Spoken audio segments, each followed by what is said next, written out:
ইসরায়েলের তেল আবিবের দক্ষিণে অবস্থিত বাত ইয়াম শহরের ৩টি পার্কিং এলাকায় খালি বাসে বিস্ফোরণের ঘটনা ঘটেছে। এতে অঞ্চল জুড়ে থমথমে পরিবেশ বিরাজ করছে। বিস্ফোরণের পর পুরো এলাকা নিরাপত্তার চাদরে ঢেকে ফেলা হয়। জরুরি সেবা সংস্থাগুলো দ্রুত ঘটনাস্থলে পৌঁছে তল্লাশি শুরু করে। আরও দুটি বাসে বিস্ফোরক থাকার খবর পাওয়া গেলেও সেগুলো বিস্ফোরিত হয়নি। সন্দেহভাজনদের খোঁজে পুরো শহর জুড়ে অভিযান চলছে। স্থানীয় গণমাধ্যমের এক প্রতিবেদন থেকে জানা গেছে, অবিস্ফোরিত একটি ডিভাইসে বিশেষ বার্তা পাওয়া গেছে।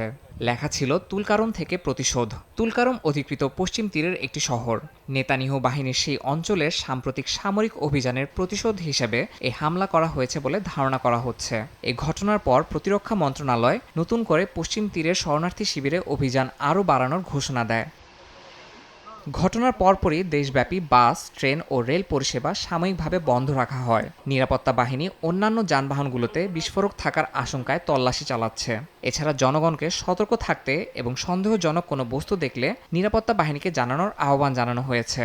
অর্ধেক পাউডারে দ্বিগুণ উজ্জ্বলতা। নতুন রিন অ্যাডভান্সড অর্ধেক পাউডারে দ্বিগুণ উজ্জ্বলতা। ইসরায়েলের প্রধানমন্ত্রী পরিস্থিতি নিবিড়ভাবে পর্যবেক্ষণ করছেন। হামলার উৎস খুঁজে বের করতে কাজ করছেন নিরাপত্তা বাহিনী। ইয়াসিন মোহাম্মদ জিসান, সময় সংবাদ।